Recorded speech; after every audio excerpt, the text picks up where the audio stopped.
திரு ராமசாமி, இப்ப எப்படி பாக்குறீங்க வரக்கூடிய விஷயங்கள்? அதானியை காப்பாற்றுவதுதான் ரொம்ப முக்கியமான நோக்கமா இருக்கா பாஜகவுக்கு? பாரத மண்ணுக்கும் தமிழ் மக்களுக்கும் வணக்கங்கள். இரண்டு விஷயங்கள். ஒன்று, கோவலாங்குல நடந்த சர்ஃபிங் போட்டியில தமிழ்நாடை சார்ந்த வீரர்கள் ரொம்ப நல்லா பெர்ஃபார்ம் பண்ணியிருக்காங்க. ஒலிம்பிக்ஸை நம்ம பார்த்துட்டு இருக்கும் போது அவர்களையும் பாராட்ட வேண்டிய அவசியம் இருக்கு. அது ஒன்று. அதுக்கப்புறமா இன்னைக்கு இருக்க நிகழ்ச்சிக்கு உங்களோட கேள்விக்கே வந்துடுறோம் அப்படின்னா, இரண்டு பிரச்சனைகள். எல்லாருமே வந்து இண்டன்பர்க் சொல்றதுதான் சரி, இண்டன்பர்க் சொல்ற ஆதாரங்கள்லாம் சரி அப்படின்னு எடுத்துட்டு இருக்காங்க. இண்டன்பர்கோட அமைப்பு இந்தியாவுக்கு வெளியில இருக்க ஒரு அமைப்பு. அவர்களோட அத்தியாய தேவை என்ன, ப்ராஃபிட் மோட்டிவ்னு அவங்களுக்கு ஒண்ணு இருக்கு. அவர்கள் எதற்காக அந்த செயலை செய்கிறார்கள், அவர்களோட தொழில் என்ன அப்படின்றது ஏற்கனவே எல்லாருக்கும் நீங்க காமிச்சிருக்கீங்க.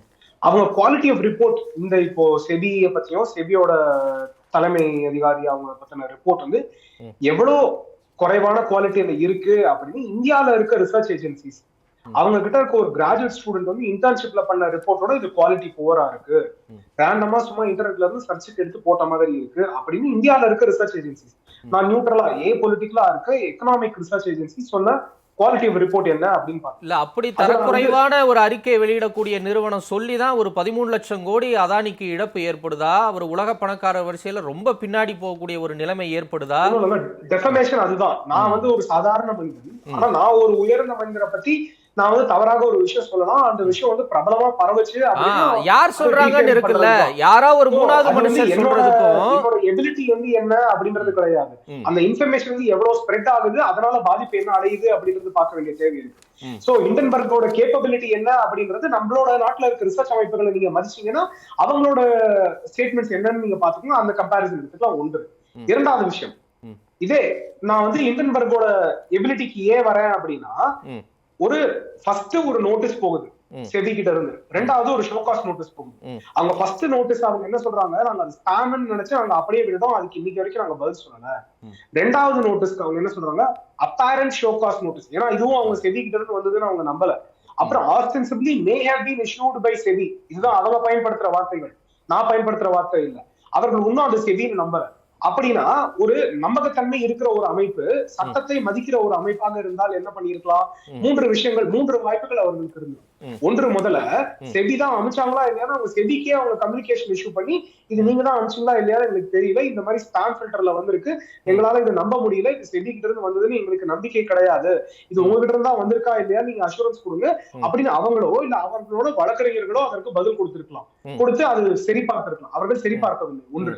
இரண்டாவது விஷயம், அது செபிதான் நம்பியது அப்படி அமிச்சது அப்படின்னு நம்பினார்கள் அப்படின்னா அவர்கள் அந்த ஷோகாஸ் நோட்டீஸ்க்கும் பதில் கொடுத்திருக்கலாம். அவர்கள் பதில் கொடுக்கவில்லை.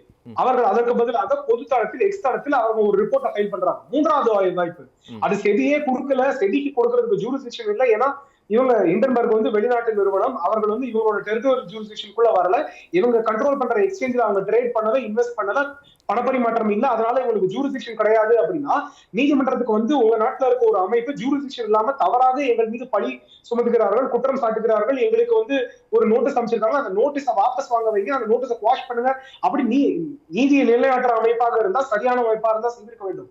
இந்த மூன்று வாய்ப்புகளையும் விட்டுவிட்டு பொது தளத்தில் நாங்கள் இந்த மாதிரி ஒருவரை பற்றி தவறாக ஒரு பயன்பாட்டை போடுவோம், அதற்கான ஆதாரங்களை நீங்களே பார்த்துக் கொள்ளுங்கள் அப்படின்னு சொல்லி ஒரு எவிடன்ஸே இல்லாம, பிரைமா ஃபேசி பேஸே இல்லாம போடுற நிறுவனத்தோட நம்பிக்கைத்தன்மை என்னவா இருக்கும் அப்படின்னு நம்மளே எடை போட்டுக்கலாம். ரெண்டு கொஸ்டின் மட்டும், பாயிண்ட் மட்டும் நான் கேட்கிறேன். ஃபர்ஸ்ட் வந்து ஹிண்டன்பர்க் வந்து அந்த அறிக்கை வெளியிடுறாங்க, அதுக்கு இந்த செபி தலைவர் மாதவி புரிபூச் வந்து ஒரு விளக்கம் கொடுக்குறாங்க. அதற்கு பிறகு ஹிண்டன்பர்க் சொன்ன ரெண்டு விஷயத்தை மட்டும் நான் சொல்லிடுறேன். ஹிண்டன்பர்க் நிறுவனம் சொன்னபடி மாதவி புரிபூச் விளக்க அறிக்கைக்கு மீண்டும் பதில் கொடுத்துள்ளார், பல கேள்விகளையும் முன்வைத்திருக்கிறது. அவர் சொன்னதில் பல தகவல்களை ஒப்புக்கொண்டுள்ளார். அதன்படி பெர்முடா மற்றும் மொரீஷியஸில் உள்ள ஃபண்டில் முதலீடு செய்ததை ஒப்புக்கொண்டிருக்கிறார். இந்த நிதியை நிர்வகித்தவர் அவருடைய கணவர், சிறுவயது நண்பர், அதானி குடும்பத்தின் உயர் அதிகாரியான அனில் அஹூஜா அப்படிங்கிறத அவர் ஒத்துக்கிறார். ஒன்று.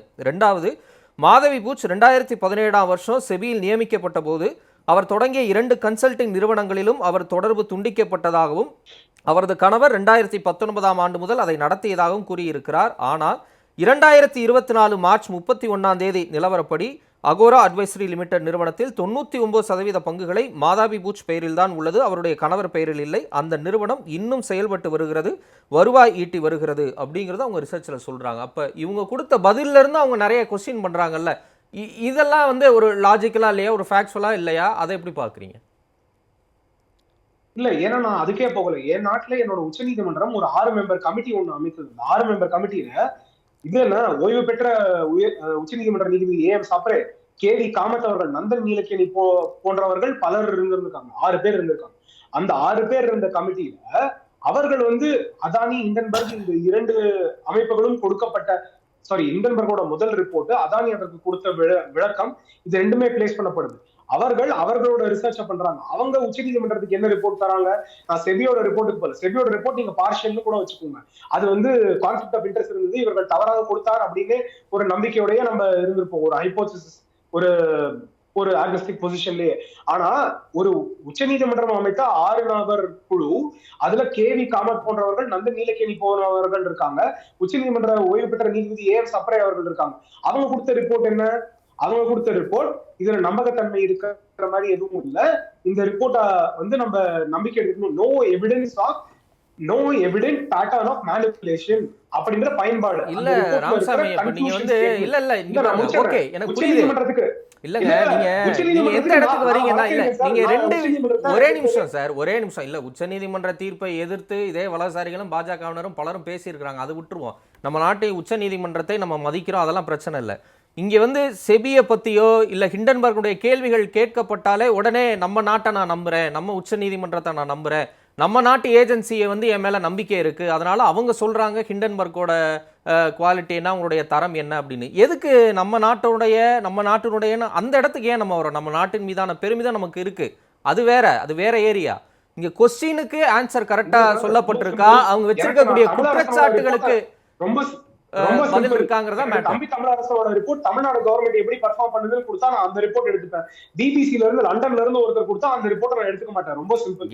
ஏன்னா தமிழரசனுக்கு தமிழ்நாடு பத்தி தெரியும், நான் நம்பிக்கை வச்சிருக்கிற ஒரு ஜேர்னலிஸ்ட். அவர் கொடுக்கிற ரிப்போர்ட் எனக்கு தெரியாத ஒரு ஜேர்னலிஸ்ட் லண்டன்ல இருக்காரு, அவரோட ரிப்போர்ட் எனக்கு என்னோட நாட்டு அமைப்பு உச்சநீதிமன்றத்தை நான் நம்புறேன், நான் வழக்கறிஞராக இருக்கேன், நான் தொழில் புரியுற இடம் நான் நம்புறேன், நான் அங்கதான் போய் மயிலாடு இருக்கிறவங்க எல்லாருக்கும் கடைசி குடிமகன் வரைக்கும் நான் நீதி கேட்கிற இடம் அந்த இடம். அந்த இடத்துல நீதி எனக்கு நம்பிக்கை இல்லாவிட்டால் நான் வேறு யாரை நம்புவது?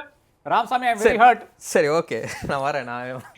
சார் ஆர்கே சார், நீங்க தான் ஃபர்ஸ்ட் அப்போ ஆரம்பிச்சதே நீங்க தான். ரெண்டு மூணு மதுக்கூர் கேட்டதுக்கு ஒரே ஒரு விஷயம் மட்டும் நான் ரெஸ்பாண்ட் பண்ணிடணும் அப்படின்னு. ஏன்னா அதுல வந்து நோட்டீஸ் வெறும் வெளிநாட்டுல இருக்க ஹிண்டன்பர்க் மட்டும்தான், அவர்களுக்கு மட்டும்தான் கேள்வியா அப்படின்லாம் கிடையாது.